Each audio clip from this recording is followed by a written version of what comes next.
कुछ माह कबल बनने वाला रोड जो गुजरात को सरगोदा से मिलाता है जगह जगह से टूट फूट का शिकार हो गया। शहीन चौक, सारोकी, कुंजाच, कोड़ी चकोड़ा, मंगवाल से गुजरता हुआ सरगोदा को मिलाने वाला रोड जगह जगह पर बड़े बड़े गड्ढे बन चुके हैं, जो कि मुसाफिरों को पुरसुकून सफ़र करने की बजाय अजियत देने लगा। जगह जगह पर गड्ढे बनने की वजह से हादसात में इजाफा हो गया, जिस पर शहरियों का कहना था। नई रोड बनी है, इतने नया प्रोजेक्ट दे उसी शहीन चौक तो लैके मंगवाल तक, और ਤੁਸੀਂ देख सकते हो कि रोड किस तरह हस्ता हाली का शिकार है और बहुत ज़्यादा हादसात हो रहे हैं। जो बारिश वगैरह आती है तो गड़ा बन जाता है पानी का और बहुत ज़्यादा हादसात हो रहे हैं। मेरा खुद इतने एक्सीडेंट होया है और मैं मजबूर होया वा कि मैं मीडिया तक यह गल पहुँचावां और मीडिया को बुलावां। इन्हां दा शुक्रिया कि ये आए ने मेरे इस आवाम नूं मेरी आवाज़ नूं उठाने वास्ते। मेरा मसला नहीं, एक समाजी और सारे इलाके का मसला है कि सारी सड़क टूट फूट का शिकार हुई है। इंतजामिया गफलत दे विच है, इंतजामिया का कोई ध्यान नहीं दे विच।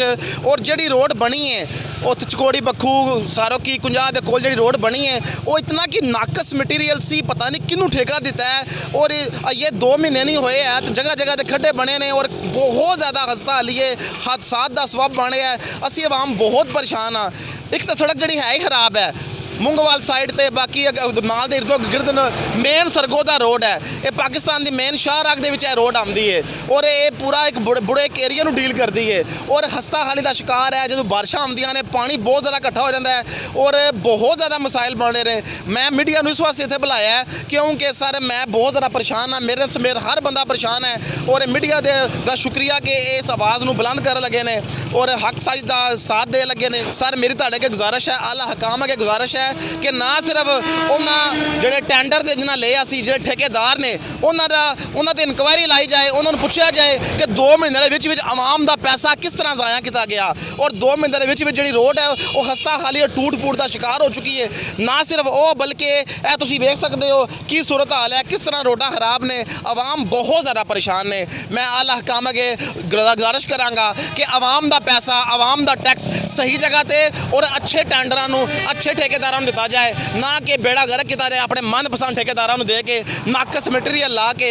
आवाम बहुत ज़्यादा परेशान है। सर साडा रोड गुजरात शहीन चौक तो लैके इधर सिंह की पुली तक नवा बनया 2 माह होए ने से ते बिल्कुल टोए टिब्बे रोड दे विच बन गए ते नाकस मटीरियल इस्तेमाल होया।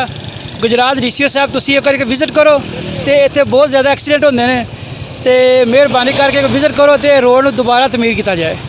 जैसा कि शहरियों ने कहा, इस रोड को नाकस मटीरियल इस्तेमाल करके बनाया गया था, जिसकी वजह से जगह जगह पर बड़े बड़े गड्ढे बन चुके हैं।